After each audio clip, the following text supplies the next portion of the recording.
Imaginez la grande muraille de Chine, en l'an 1241 après J.C.C. L'Empire mongol vient de conquérir la moitié du monde connu. Ses chevaux boivent du Danube au fleuve jaune. Ses flèches ont obscurci le soleil sur une centaine de champs de bataille. Ils sont imparables, invincibles, le fléau de Dieu lui-même. Mais ce jour-là, quelque chose d'impossible apparaît à l'horizon. Une colonne de figures cuirassées marchant à travers le désert de Gobi, leurs capes blanches marquées de croix noires, flamboyant sous le soleil impitoyable. Ce ne sont pas des guerriers mongols, ce ne sont pas des soldats chinois, ce sont 100 chevaliers teutoniques, les moines guerriers les plus élitistes de l'Allemagne médiévale, mystérieusement transportés pour affronter la plus grande force militaire de l'histoire humaine. 3 énormes éléphants de guerre apparaissent, non pas portant des soldats, mais des provisions. Ils déchargent leur cargaison et disparaissent dans la chaleur ondulante. La mission s'impose aux chevaliers comme une vision divine. Pénétrer l'empire mongol, atteindre la cité interdite, capturer le représentant du Khan en Chine, le faire en 120 jours, ou mourir en essayant. Commentez tout de suite avant que je continue. Pensez-vous que 100 chevaliers chrétiens lourdement cuirassés pourraient survivre, ne serait-ce qu'un jour, face à la machine de guerre mongole qui a conquis plus de territoire que Rome? Car ce que je vais révéler va vous laisser sans voix. Les chevaliers se tiennent en formation parfaite, leurs armures de plaques réfléchissant le soleil du désert comme des miroirs. Ils savent que cette mission est un suicide. Ils savent qu'ils affrontent un ennemi qui n'a jamais perdu. Ils savent que l'histoire dit qu'ils devraient être morts en quelques heures. Mais ils savent aussi quelque chose que les Mongols n'attendent pas. La guerre européenne a évolué d'une manière qu'on n'a jamais vue en Asie. La foi, l'acier et la discipline germanique suffiront-elles?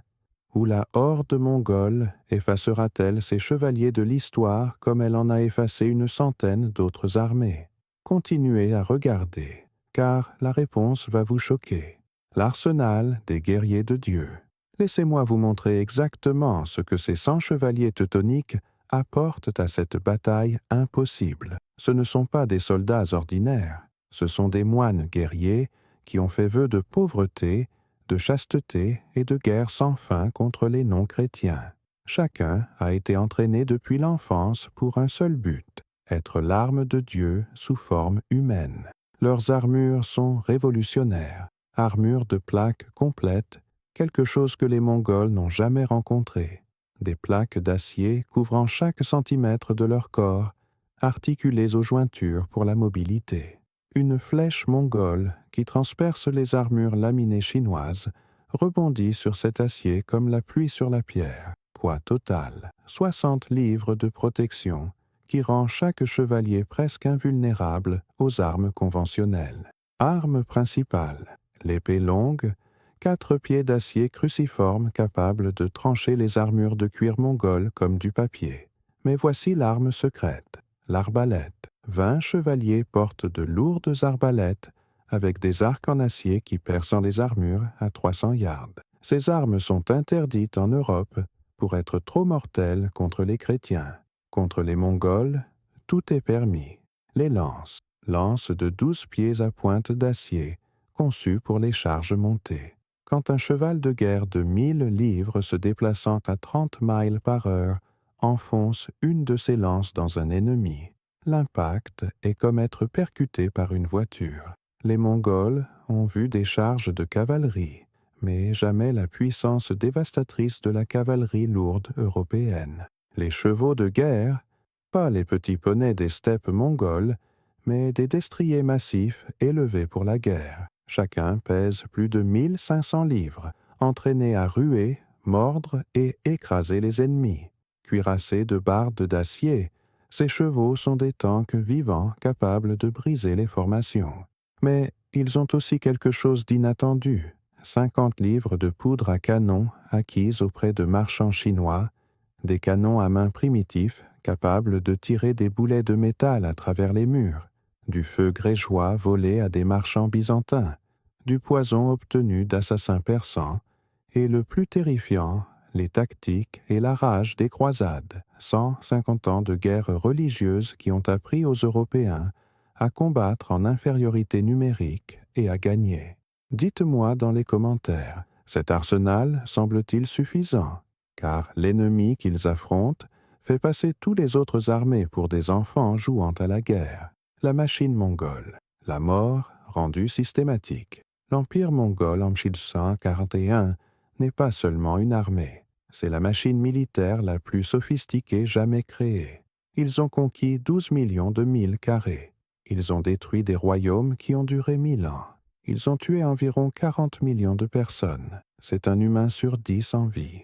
Leurs effectifs en Chine, 500 000 guerriers mongols stationnés en permanence, 2 millions de troupes auxiliaires chinoises, des chevaux illimités. Chaque guerrier mongol a au minimum 5 chevaux. Une communication plus rapide que toute autre civilisation grâce à un système de relais de cavaliers est quelque chose de terrifiant. Une doctrine militaire perfectionnée sur 40 ans de guerre continue. Armes mongoles. Arc composite capable de tirer avec précision à 300 yards depuis le dos d'un cheval. Flèches à pointes différentes, perforantes d'armure, incendiaires, sifflantes pour la guerre psychologique, cimeterres forgés dans le meilleur acier du monde et armes de siège chinoises capturées, catapultes, trébuchets, bombes explosives à poudre. Mais leur vraie arme, c'est la tactique. Les Mongols ne combattent pas loyalement.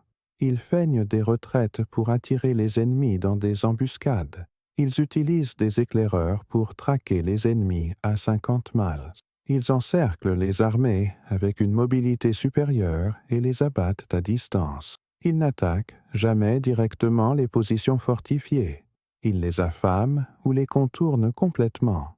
La stratégie mongole a détruit toutes les armées qu'elle a affrontées. Chevaliers polonais, cavalerie hongroise, princes russes, dynastie chinoise, guerriers persans, rien n'a survécu au contact avec la guerre mongole. Ils s'adaptent, ils submergent, ils ne font jamais preuve de miséricorde. Et maintenant, 100 chevaliers allemands dans l'armure la plus lourde jamais fabriquée marchent droit sur leur territoire. La question n'est pas de savoir si les chevaliers affronteront des Mongols. La question est de savoir combien de minutes ils survivront à la première rencontre. Laissez un commentaire. Commencez-vous à penser que c'est vraiment impossible? Car c'est exactement ce que pensent les Mongols aussi. Jour 1. L'embuscade du désert. Les chevaliers teutoniques commencent leur marche vers Pékin, suivant d'anciennes routes commerciales. Leur grand maître, Heinrich von Hohenlohe, un vétéran balafré de 30 ans de croisade, s'adresse à ses guerriers. « Frères, nous marchons dans la gueule du dragon. L'histoire dit que nous ne pouvons pas gagner. La foi dit le contraire. Souvenez-vous, nous ne combattons pas pour la gloire ou l'or. Nous combattons parce que Dieu nous a placés ici pour un dessein qu'il est seul à comprendre. Formez les rangs, discipline de marche. Et quand la bataille viendra, montrez à ces païens ce que peuvent faire des chevaliers chrétiens. Ils marchent en formation serrée, boucliers entrelacés, arbalétriers au centre. Le soleil du désert est impitoyable, chauffant leurs armures jusqu'à brûler la peau. Mais ils ne rompent pas la formation.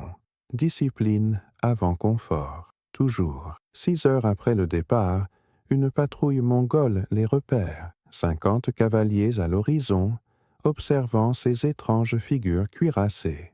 Le commandant mongol, Batu, envoie un cavalier au camp principal. Guerriers étranges, armure lourde, mouvement lent, cible facile. En 2 heures, 500 cavaliers mongols arrivent. Ils forment un large cercle autour des chevaliers, restant à la portée maximale de l'arc, 250 yards. La tactique mongole est simple. Chevaucher en cercles autour de l'ennemi, tirant des flèches jusqu'à ce qu'il s'effondre d'épuisement et de perte de sang. Ça a marché contre tous les ennemis qu'ils ont affrontés. La tempête de flèches commence. 500 arcs composites tirent simultanément. Le ciel s'obscurcit de flèches. Les chevaliers lèvent leurs boucliers et forment la testudo, une formation romaine où les boucliers créent une carapace blindée. Les flèches pleuvent comme de la grêle et rebondissent sans effet. Les flèches mongoles qui percent les armures chinoises, les mailles persanes et le cuir russe ne peuvent tout simplement pas pénétrer l'armure de plaques allemandes. Les chevaliers se tiennent comme des statues de fer, tandis que les flèches tintent contre l'acier. Batu observe, choqué. Il n'a jamais vu une armure que les flèches ne percent pas. Il signale un rapprochement. Les Mongols se rapprochent à 100 yards. Les flèches ont maintenant plus de force. Certaines trouvent des failles. Un chevalier tombe avec une flèche à travers la fente du viseur. Mais 99 restent debout, incassables. Maintenant, Heinrich passe à l'action. Arbalète, feu. 20 arbalètes lourdes tirent. 20 carreaux d'acier volent à 400 pieds par seconde. À cette distance, ils percent les armures de cuir mongol, les petits boucliers, la chair et les os. 20 Mongols tombent morts instantanément. Les Mongols n'ont jamais affronté d'armes avec un tel pouvoir de pénétration. Avant qu'ils ne réagissent, Heinrich rugit. « Charge de cavalerie pour le Christ et Sainte Marie. » 50 chevaliers montés tonnent en avant en formation en coin. Le sol tremble. Ce ne sont pas des poneys rapides des steppes, ce sont des chevaux de guerre 3 fois plus lourds, portant des chevaliers cuirassés pesant encore 200 livres. Quand ils heurtent le cercle mongol, ce n'est pas une bataille, c'est un massacre. Les lances percent 2 hommes à la fois. Les épées tranchent armures de cuir et os. Les chevaux de guerre eux-mêmes deviennent des armes, écrasant les Mongols sous des sabots ferrés d'acier. En 5 minutes de contact brutal, 150 Mongols sont morts. Les survivants fuient dans une terreur absolue. Les chevaliers se regroupent. Ils ont perdu un homme. Les Mongols en ont perdu 170. Mais Heinrich sait que tout change. Frères, nous leur avons montré que leurs flèches ne fonctionnent pas. Maintenant, ils vont s'adapter. La vraie guerre commence demain. Fortifiez cette position. Ce soir, ils viendront avec quelque chose de pire. Commentez ci-dessous. Pensiez-vous que la première rencontre se passerait ainsi? Car les Mongols vont bientôt devenir très créatifs. Jour 2. Le feu qui dévore l'acier. Les Mongols ne dorment pas cette nuit-là.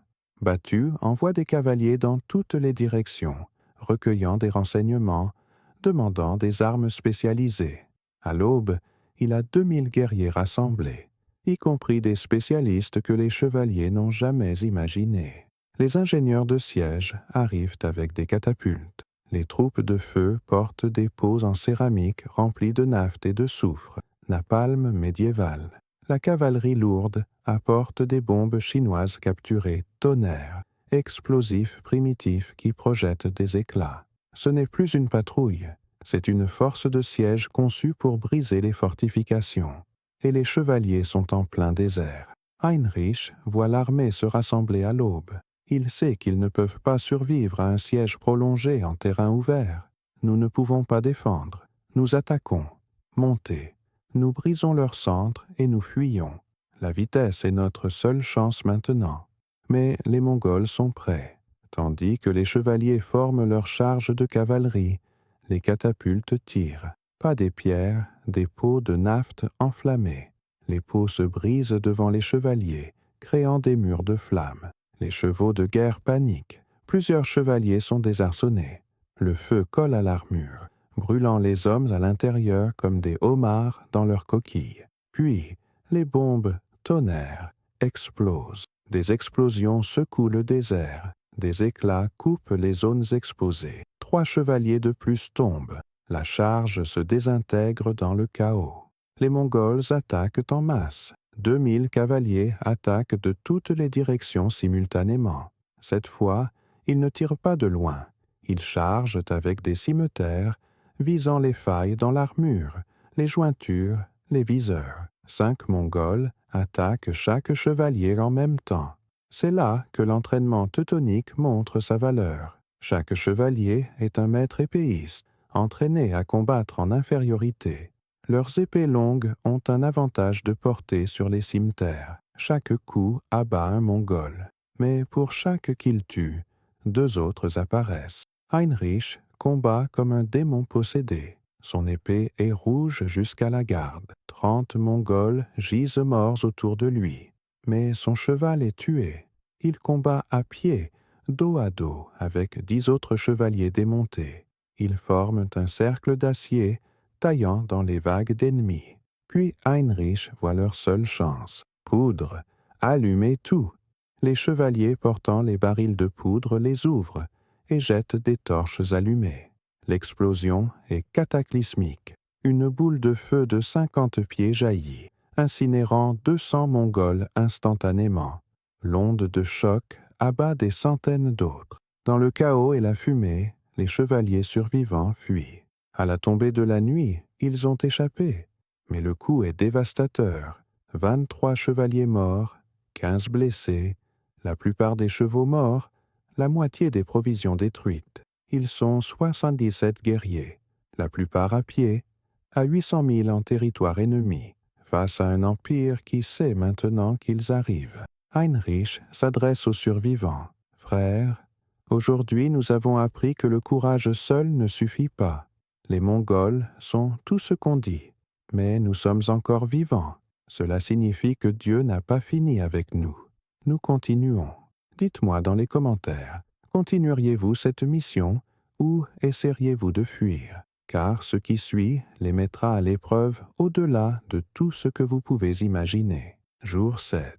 L'alliance du monastère. Pendant 5 jours, les chevaliers évitent les patrouilles mongoles, ne se déplaçant que la nuit à travers montagnes et forêts. Ils sont affamés, épuisés et traqués. Chaque jour, des éclaireurs mongols les repèrent, et ils doivent livrer des batailles en retraite juste pour survivre. Au jour 7, ils tombent sur quelque chose d'inattendu, un monastère bouddhiste caché dans des grottes de montagne. Les moines ont survécu à l'occupation mongole en n'offrant aucune résistance, en payant tribut et en soignant les soldats mongols blessés. L'abbé, un vieux moine chinois parlant un latin approximatif appris de missionnaires franciscains, offre un abri. Vous ne pouvez vaincre les Mongols par la force. Ils sont la tempête. Vous devez être l'eau. Coulez autour d'eux. Trouvez les fissures. Frappez où ils ne s'y attendent pas. Heinrich, désespéré, demande « Comment atteindre Pékin? Comment frapper leur commandement ?» L'abbé révèle quelque chose de crucial. Le gouverneur du Khan, Kublai, a un palais d'été à 300 000 d'ici, légèrement gardé car aucune armée n'a jamais pénétré si profondément. Mais il y a des tunnels, d'anciennes mines qui passent sous le palais. Les résistants locaux les utilisent pour faire passer des provisions. Si vous pouvez atteindre ces tunnels, c'est ça. L'objectif de la mission se cristallise. Ne combattez pas l'armée mongole. Infiltrez-vous par les tunnels. Capturez Kublai. Utilisez-le comme levier pour obtenir un passage sûr vers la maison. C'est leur seule chance. Les moines fournissent des cartes détaillées du réseau de tunnels, des vêtements civils pour déguiser les chevaliers, de la nourriture et des médicaments pour les blessés, et le plus précieux, des guides locaux qui haïssent la domination mongole et veulent aider. Mais il y a un prix. Nous vous aidons parce que vous combattez les Mongols, mais vous devez jurer. Pas de tuerie d'innocents chinois. Ne combattez que les guerriers mongols. Si vous devenez comme eux, tuant tout le monde, nous retirons notre aide. Heinrich prête serment. Pour la première fois, la mission passe d'impossible à simplement suicidaire. Les chevaliers se reposent 3 jours, soignant les blessures, planifiant l'infiltration. Ce n'est plus une charge de cavalerie. C'est une mission d'opération spéciale, style médiéval. Commentez ci-dessous. Pensez-vous que passer du combat direct à l'infiltration est une stratégie intelligente ou lâche? Votre réponse révèle comment vous pensez la guerre. Jour 20. L'infiltration des tunnels. Les chevaliers abandonnent leurs armures. Ils ne peuvent pas se déplacer silencieusement avec 60 livres d'acier. Ils gardent épées et arbalètes, mais s'habillent en paysans chinois. Ils ont l'air ridicules. Des guerriers allemands massifs en robe de soie. Mais dans l'obscurité, ça pourrait marcher. L'entrée du tunnel est un puits sec à 3000 du palais de Kublai. Le guide local, un ancien mineur nommé Wei, les mène en bas. Les tunnels sont anciens, étroit, à peine assez haut pour que les grands Allemands marchent courbés. Ils avancent en file indienne dans l'obscurité absolue, faisant totalement confiance à Wei. Après 6 heures à ramper dans des passages claustrophobes, ils émergent dans une cave sous la cuisine du palais.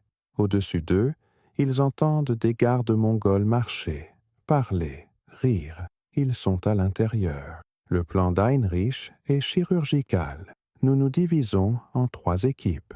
Équipe 1 sécurise la route de sortie. Nous avons besoin de ces tunnels ouverts pour la fuite. Équipe 2 neutralise les quartiers des gardes, silencieusement, avec arbalètes et couteaux. Équipe 3, avec moi, capture Kublai dans ses appartements. Personne ne donne l'alarme tant que nous ne l'avons pas. Allez.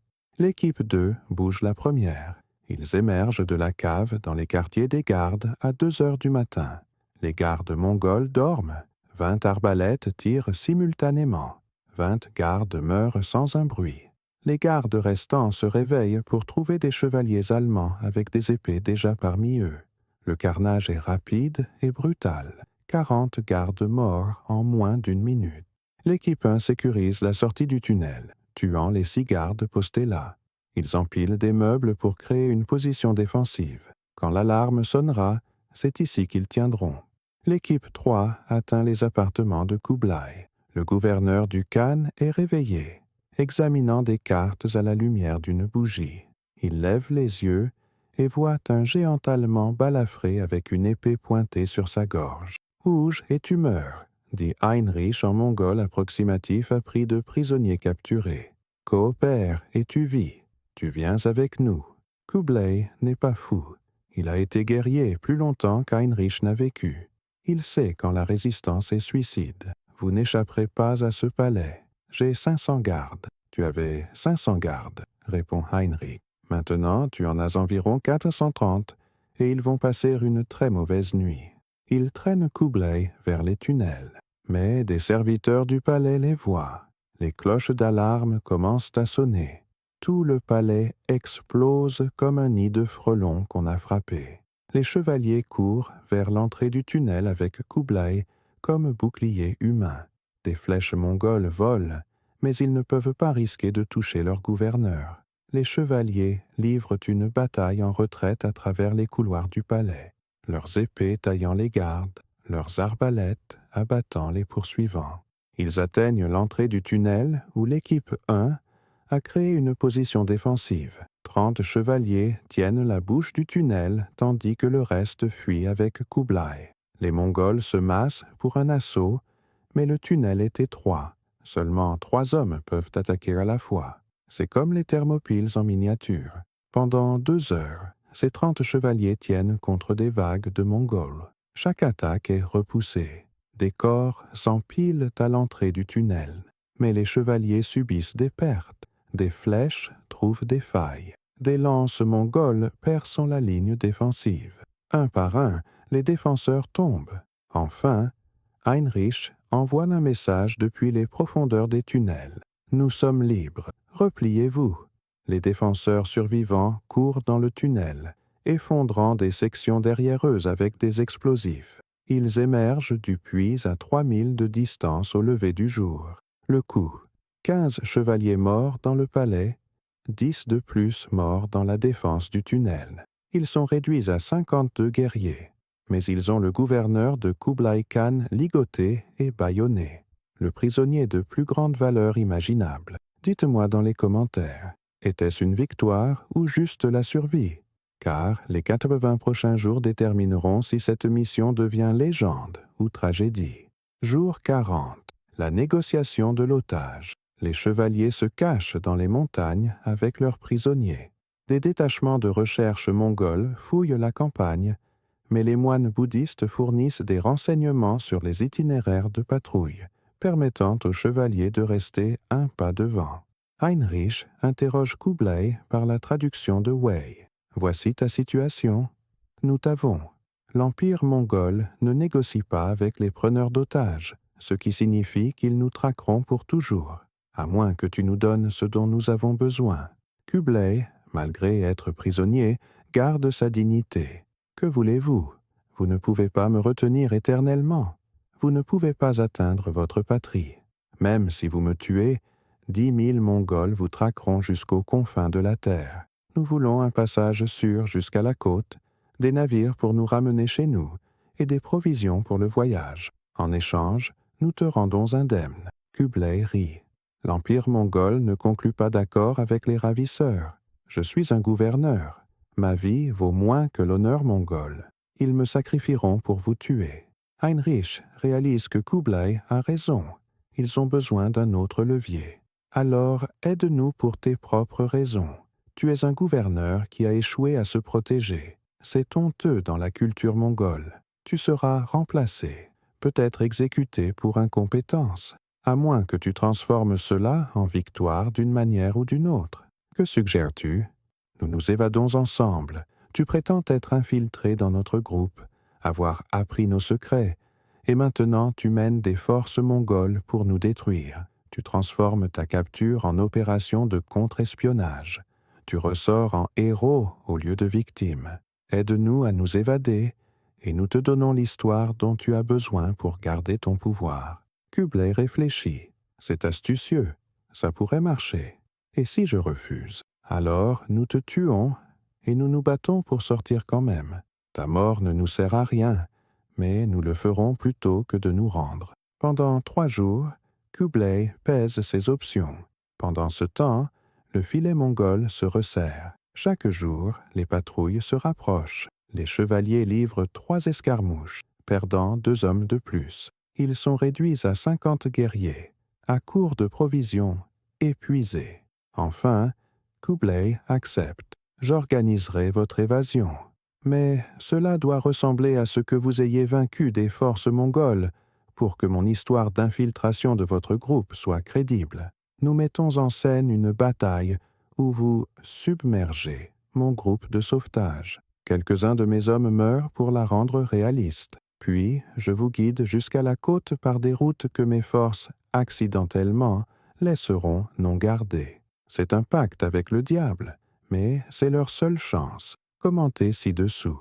Feriez-vous confiance à votre ennemi pour honorer cet accord? Car la prochaine décision détermine tout. Jour 60. La bataille mise en scène. Kublai organise un groupe de sauvetage de 200 soldats mongols pour découvrir l'emplacement des chevaliers. Mais il a secrètement ordonné à ses troupes de combattre de manière réaliste, mais pas jusqu'à la mort.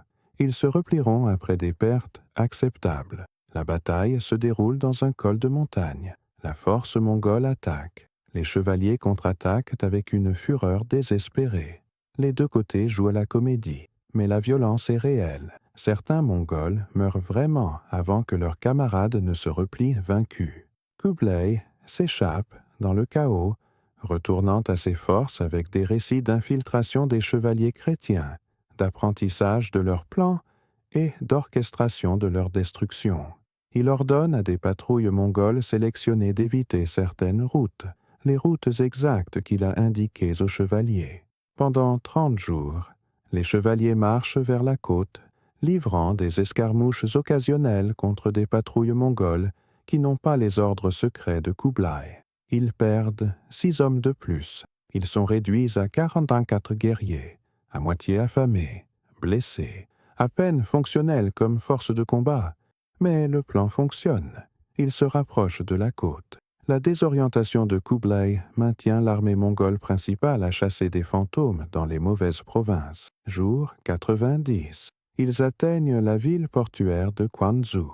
Des marchands chinois, payés avec les derniers objets de valeur des chevaliers, fournissent 3 jonques commerciales. Les navires sont prêts à partir immédiatement. Mais alors, la trahison se produit. Où se produit-elle? Une armée mongole de 1000 guerriers apparaît à l'horizon. Les chevaliers se préparent à leur dernier carré. Heinrich dégaine son épée. « Frère, si nous mourons ici, nous mourrons en sachant que nous avons accompli l'impossible. Nous avons capturé un gouverneur mongol. Nous avons survécu 90 jours dans leur cœur. Nous sommes légendes. » L'armée mongole s'approche, mais, au lieu d'attaquer, elle s'arrête à 200 yards. Kublai chevauche seul en avant. Il crie à Heinrich, « Chevalier chrétien, vous avez bien combattu. Votre Dieu doit être puissant pour vous protéger jusqu'ici. Montez à bord de vos navires et partez. Dites à votre peuple ce que l'Empire mongol peut faire. Dites-leur que nous vous avons laissé vivre parce que vous avez prouvé être des adversaires dignes. C'est du théâtre. » Kublai maintient son histoire tout en honorant son accord secret. Les chevaliers montent rapidement à bord des navires. Tandis qu'ils s'éloignent, l'armée mongole tire des flèches qui tombent délibérément courtes, une démonstration de force permettant à Kublai de prétendre les avoir chassés. Les chevaliers naviguent pendant 3 mois, affrontant tempête, famine et une attaque de pirates qu'ils survivent à peine. Jour 120, ils voient la côte d'Europe. 44 guerriers reviennent d'une mission impossible qui aurait dû les tuer tous. Commentez. Pensez-vous que c'était une victoire ou juste la survie par chance et compromis? Continuez à regarder pour la vérité. 3 fins possibles, ce qui s'est réellement passé. Maintenant, laissez-moi vous montrer les 3 façons dont l'histoire se souvient de cette mission, selon la façon dont vous interprétez l'épreuve. Fin 1. Le triomphe héroïque. 30% de probabilité. Les 44 chevaliers survivants reviennent en Europe comme des héros légendaires. Ils ont prouvé que des guerriers chrétiens peuvent pénétrer l'Empire mongol, capturer des cibles de haute valeur et s'échapper vivants. Leur témoignage sur les tactiques mongoles aide l'Europe à se préparer à de futures invasions. Kublai utilise l'incident pour gagner du prestige, prétendant avoir vaincu et expulsé les envahisseurs chrétiens. Les 2 côtés gagnent politiquement. Les chevaliers sont célébrés. Des chansons sont écrites. D'autres missions sont planifiées. Cela devient le modèle pour les opérations spéciales en profondeur derrière les lignes ennemies. Fin 2. L'accord honteux. 50% de probabilité. Les chevaliers rentrent chez eux mais sont discrètement déshonorés. Les autorités de l'Église apprennent qu'ils ont conclu un accord avec un gouverneur païen, sacrifié leur honneur pour survivre et n'ont rien accompli de permanent. Oui, ils ont capturé Kublai, mais ils l'ont libéré. Oui, ils ont pénétré la Chine, mais ils n'ont pas pu tenir de territoire ni avoir d'impact durable. Ils sont vus comme des survivants, pas des vainqueurs. Leur mission est classée comme échec avec de lourdes pertes. Les survivants vivent le reste de leurs jours sachant qu'ils ont compromis l'honneur chevaleresque pour rester en vie.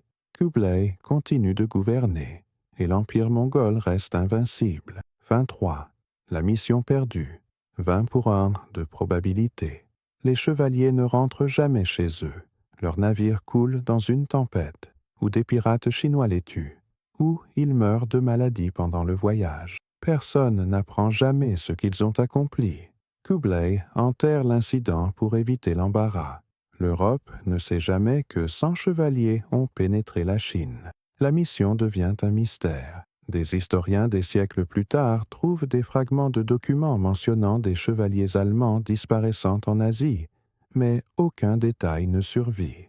Elle devient légende sans preuve. Dites-moi quelle fin vous semble la plus réaliste d'après tout ce que vous avez appris. Les 6 décisions fatales qui ont déterminé le destin. Tout au long de cette mission de 120 jours, 6 choix critiques ont façonné si les chevaliers atteignaient la gloire ou l'extinction. Décision 1.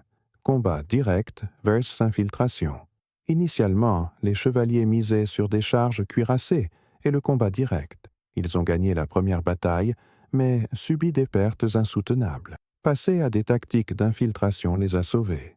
La leçon: adaptez-vous ou mourrez. Même les guerriers d'élite doivent changer de tactique face à des nombres supérieurs. Décision 2. Tuer Kublai versus le capturer. Quand ils ont capturé le gouverneur, ils auraient pu l'exécuter pour un impact terrorisant maximal. Au lieu de cela, ils l'ont gardé vivant comme levier. Cette décision a permis l'accord final qui les a sauvés. Parfois, l'ennemi vivant vaut plus que le mort. Décision 3. Faire confiance aux moines versus combattre seul. Accepter l'aide de moines bouddhistes signifiait dépendre de non-chrétiens et révéler des plans à de potentiels traîtres. Mais, sans cette aide, ils auraient été traqués en quelques jours. La leçon. La survie exige parfois des alliances avec des partenaires improbables. Décision. 4.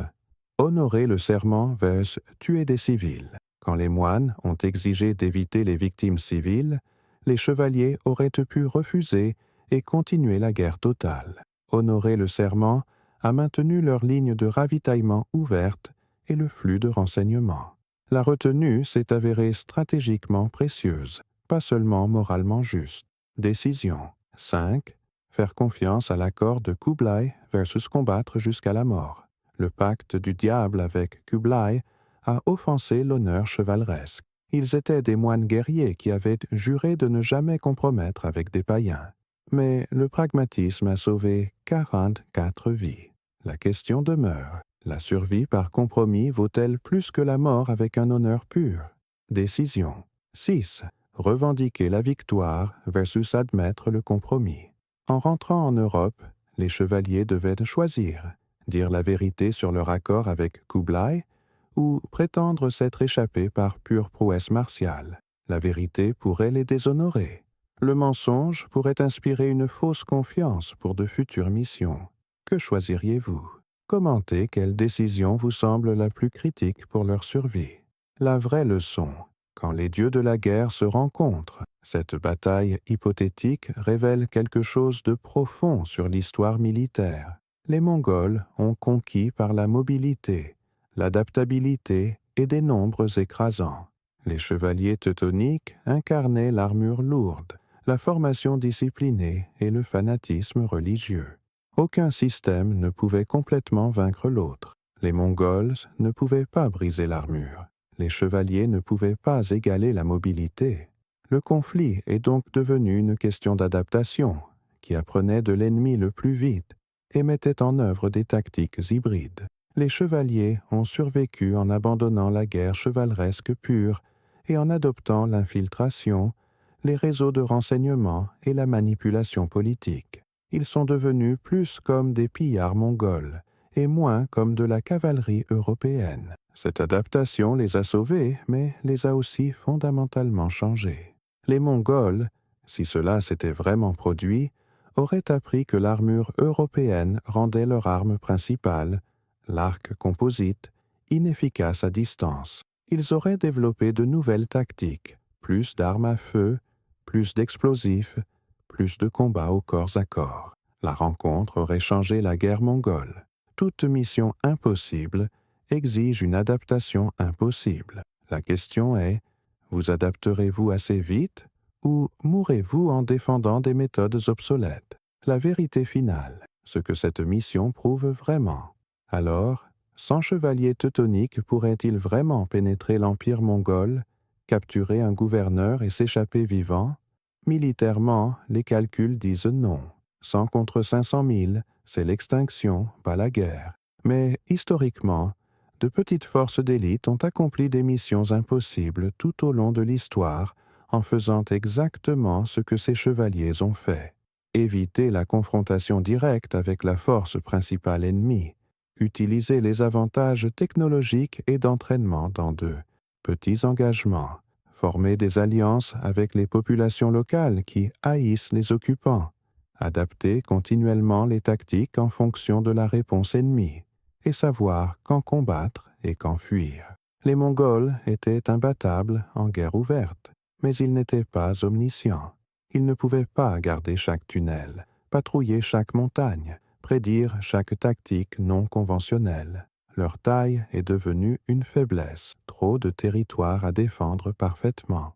L'armure lourde des chevaliers était dévastatrice dans les petits engagements, mais inutile pour des campagnes prolongées. Leur discipline religieuse leur donnait du courage, mais les rendait aussi initialement inflexibles. Leurs tactiques européennes ont fonctionné une fois, puis sont devenues prévisibles. En réalité, cette mission se termine probablement par une annihilation totale, mais la chance de 1% de succès existe grâce à l'exécution parfaite de chaque décision, une chance maximale et des erreurs ennemies. L'histoire a des histoires de succès à 1%. On les appelle des miracles ou des légendes. prendriez-vous une chance de 1% pour une gloire immortelle plutôt que 100% de médiocrité confortable? Les chevaliers l'ont fait. C'est pourquoi nous nous souvenons des guerriers et oublions les bureaucrates. Commentez « Je suis teutonique » si vous prendriez la mission impossible. Puis, dites-moi quel objectif impossible vous évitez actuellement par peur de l'échec. Si cette histoire vous a fait repenser ce qui est possible pour de petits groupes face à des enjeux impossibles, partagez-la avec 3 personnes qui ont besoin d'inspiration pour combattre leurs propres ennemis géants. Abonnez-vous pour d'autres batailles historiques qui enseignent des leçons modernes sur la stratégie, le courage et la survie contre des enjeux écrasants. Prochaine vidéo. 300 Spartiates versus 10 000 immortels Perses. La vraie histoire qu'on ne vous a jamais enseignée. Jusqu'à la prochaine bataille impossible, souvenez-vous, les chevaliers qui tentent l'impossible et échouent sont plus longtemps souvenus que ceux qui n'ont jamais essayé. L'héritage est écrit par ceux qui osent, pas par ceux qui calculent la sécurité. La saga se termine. Votre mission impossible commence. Qu'oserez-vous?